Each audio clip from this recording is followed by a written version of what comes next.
afternoon mga palangga. So, afternoon na akong nag-vlog kasi kanina nag-usap kami ng family ko and nakakasad sa probinsya namin. Sa probinsya namin ha, merong positive.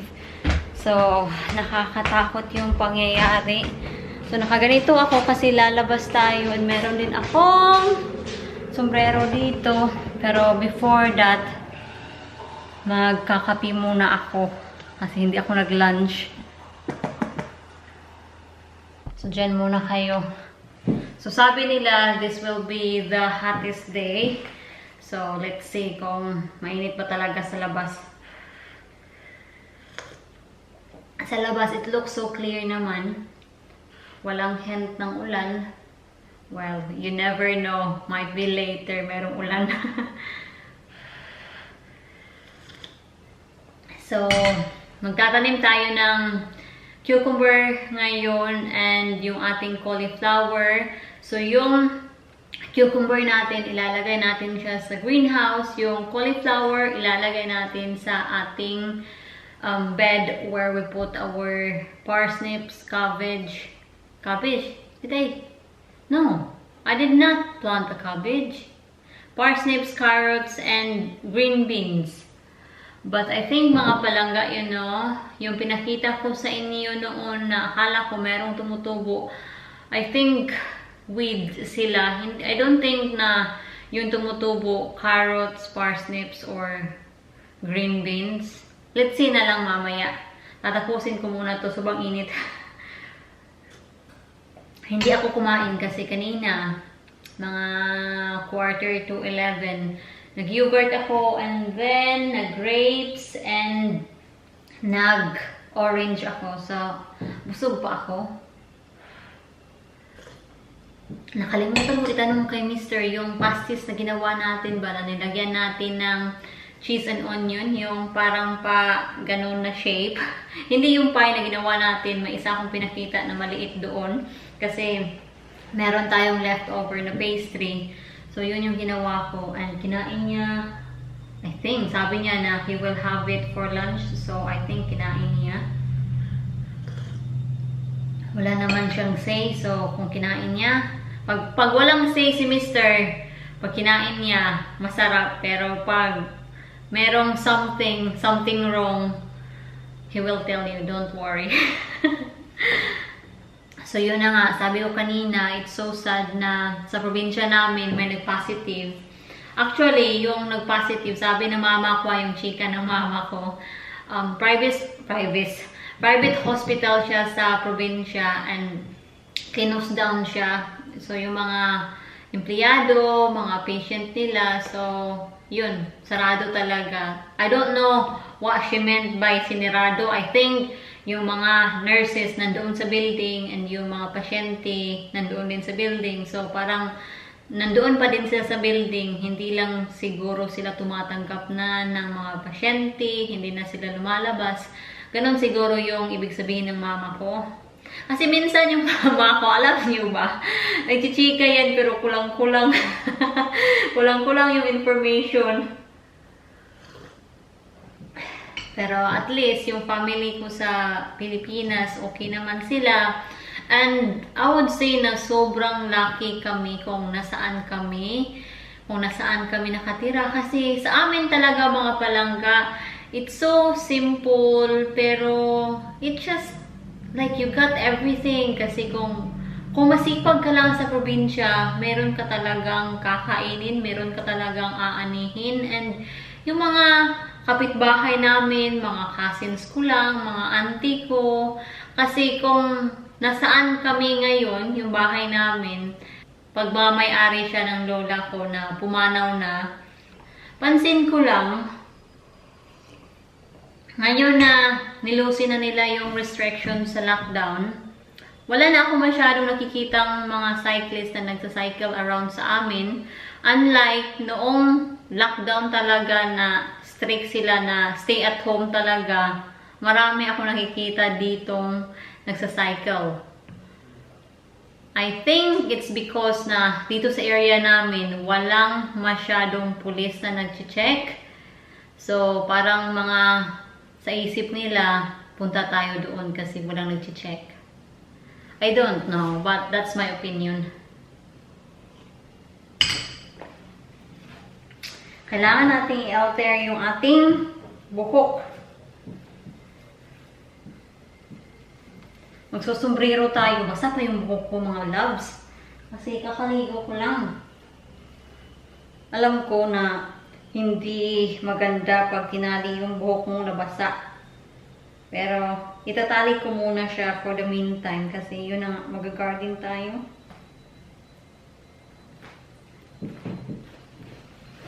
Yan.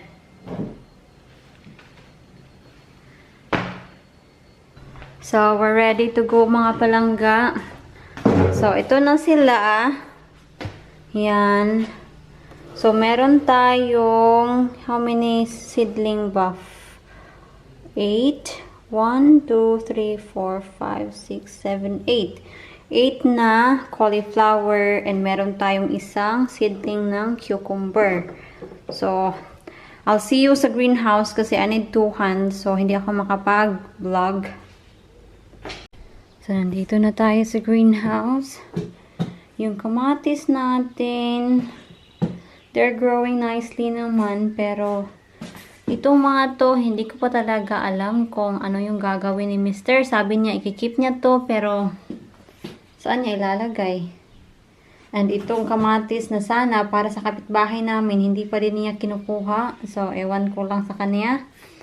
And dito natin ilalagay yung ating cucumber. And dito, meron din tayong kamatis dito. At yung honeydew natin, tingnan niyo. Parang hindi sila lumalaki ba? Yan Parang last time na nakita ko sila, they are still the same size. I don't know, pero that's what I think. Ang init dito sa greenhouse, ha? Tama nga sila mga palangga na sobrang init ngayon. So, lagay ko kayo dyan, ha? Para magtanim na tayo. Right, nakikita nyo ba ako? Can you see me? Parang hindi. Yan. Adjust. Kita niyo ba?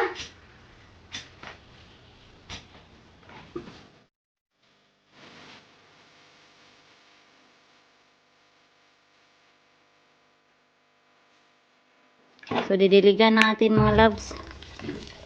Yan.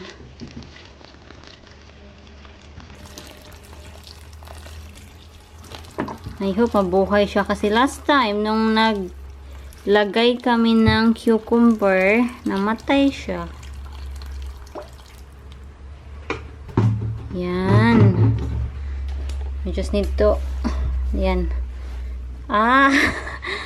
Ang ginaw ng tubig, ha?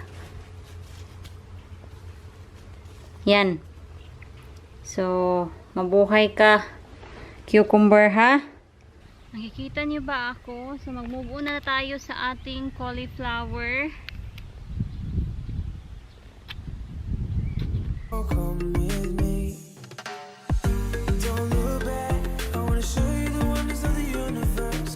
Ito siya mga palangga. Ito yung ginawa ko. So, kailangan din nating i-social distancing yung ating cauliflower. Yan. So, tama na siguro yan. I think tama na yung distance niya. I'm not sure mga palangga, ha? But, I think okay na yan. Yan.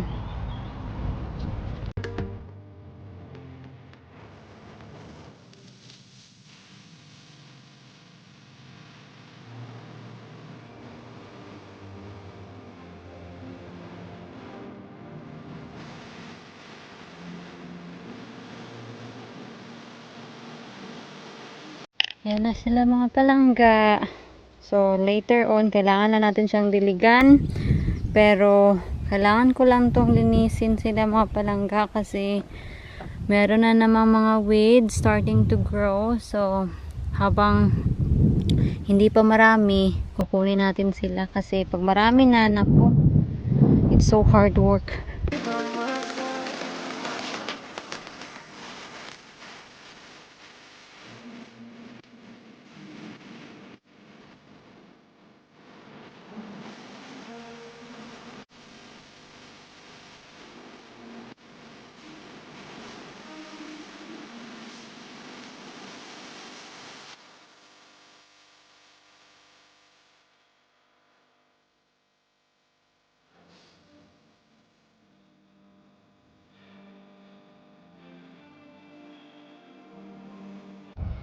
Magdilig muna tayo sa ating cauliflower mga palangga kasi tingnan nyo naman dahil sobrang init matamlay na sila. Yan kawawa. Kawawa naman ay. Right. Dahan-dahan lang. Yan.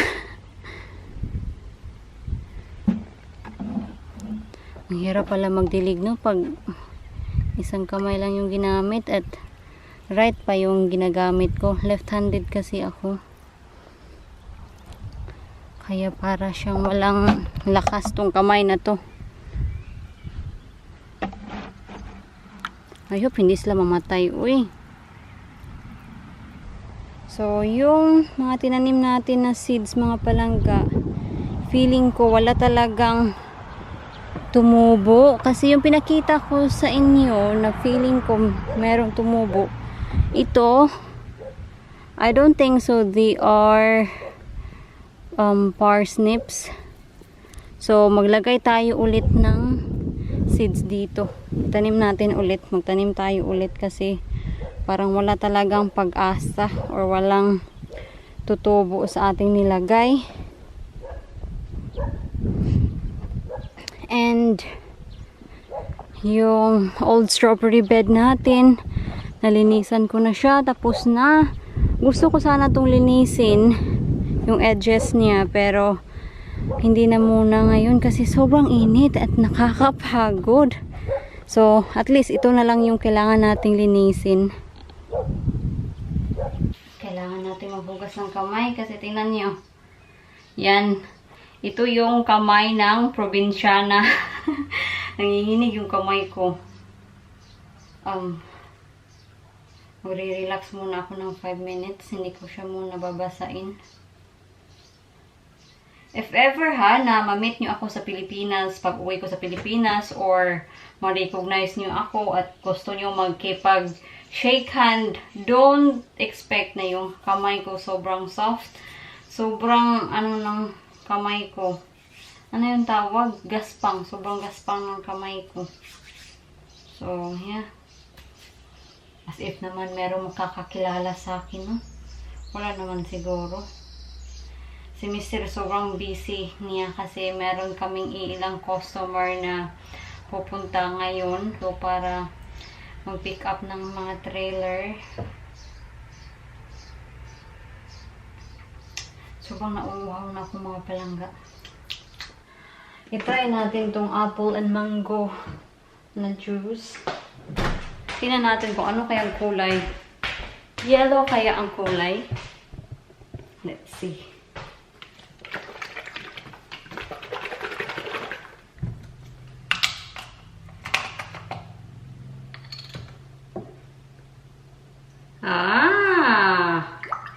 May pagka-yellow siya. Well, it is yellow. And yung amoy niya, mango na mango.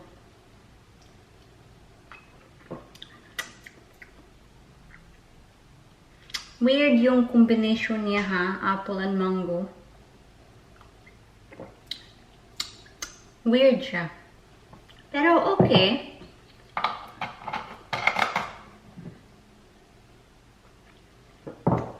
Nagugutom ako kaya kain tayo ng banana. Yung customer namin mga palangga nandito pa din oh. I really like the color of his car. Gray siya. Maganda. Yan. Oop. Ayun, umalis na mga palangga. Another happy customer. And pupuntahan natin si Mr. sa workshop niya kasi gusto ko kayong i-update sa yung letter ba yung Range Rover kasi last time na nag-update tayo, diba yung J, medyo may kaliitan siya. So, naku mga palangga, nai-stress na talaga ako sa assignment ko. Salamat pala sa taong nagsabi sa akin na isend mo yung ibang question.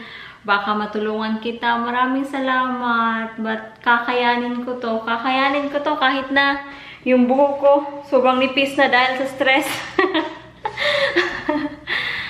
Kakayanin natin itong mga palangga. Gusto ko sana ipakita sa inyo yung Range Rover, pero si Mr. close na niya yung ating workshop. And ngayon, he's cutting the grass. I don't know if you can see him. He's behind the bush. Behind the come on. There he is. Yan. Tea time na dito mga palangga. So, ito-turn on natin yung ating oven. First lang yung ano lang natin, yung lulutuin. Kasi yun na nga, meron pa tayong leftover na cheese and onion pie. Yan. And I think tapos na si Mr. sa pagkakat ng grass niya. I'm not sure. Meron akong feeling mga palangga na yung dishwasher natin hindi pa siya na-empty. What do you think? Yeah, I know it. Yan. Kasi ako lang naman yung nag-empty nito.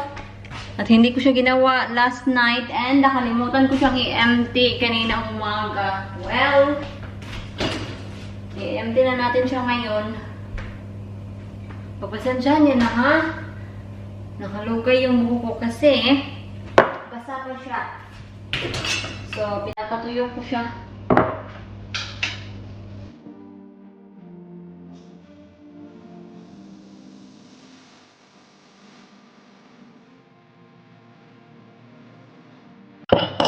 Uy, hindi pa si Mr. tapos. Uy, hindi pa tapos si Mr. Nandoon siya, oh. Yan. Makita kaya ako ni Mr.? Ay, hindi ako marinig mga palangga. Uy, kasi maingay yung ano? Ano nangyari? Maingay yung mower. Come on, tingin ka dito. Sobrang concentrate niya, oy. Puntahan natin si Mr. sa workshop, mga palangga, kasi inopen niya yung workshop. And titingnan natin yung mga letters kung na-sort out ba niya. Hello! What are you doing?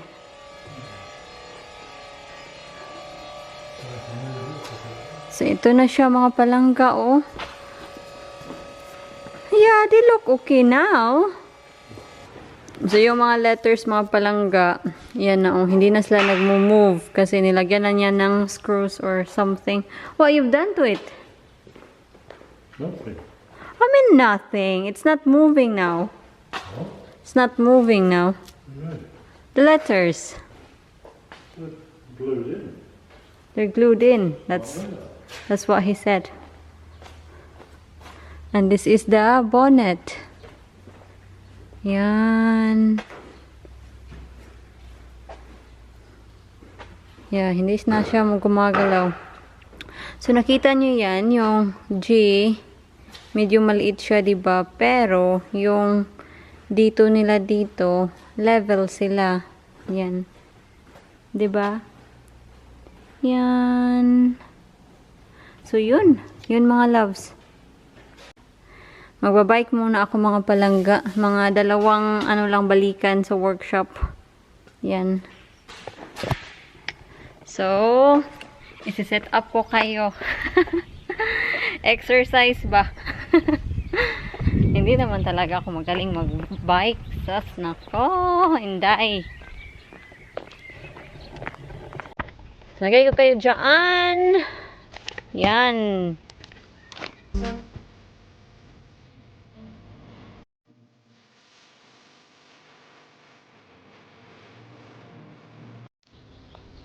And here we are. Sa mga nagtatanong pala kung bakit daw yung bike namin nilagay namin siya sa bedroom. bakit daw namin siya nilagay sa bedroom na ang laki-laki naman ang space namin dito. Hindi namin siya nilagay sa workshop kasi sa workshop maalikabok. So yung bike naaalikabukan siya. So yeah, mahal namin yung bike namin eh. Pasensya na, hinihingal ako. Nalagay ko lang siya sa workshop. Sobrang ganda ng weather ngayon. Right, go on then. Let's go! Where's them hounds? Pipa, Phoebe! Where are they? Girls! Sana yun. Sana sila pumunta. Ah, there they are. The fries is ready. I don't know kung ano yung gagawin niya sa pie, kung iinitin ba niya or hindi. Ang sarap talaga. Ako na. Oh. Pagpasensya niyo na eh.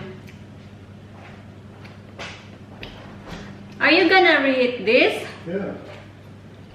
Just a little. That's it. Because I'm not really keen. What? It's something that I'm not used to. That's it. You can have it all. I'll put this in the oven. Oh, how's the pasties? Better than this. Ah, Better than this. is it bad, this is? No, this has got potato in it. The other didn't have potato in it. It's far better. So did you like it? Yeah. Okay. Well, it's better without potato. Well, I've asked you. Yeah. Kinakain talaga yung mga... Which is open. The apple and mango. I don't know if you like it. Just try. You need to taste it first. See what you think.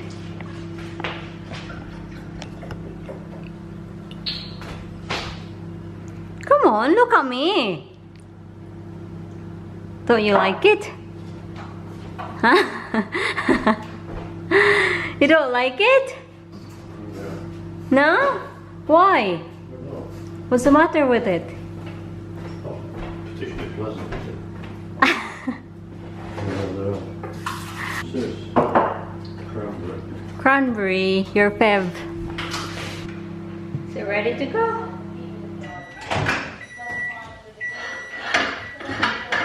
Could be.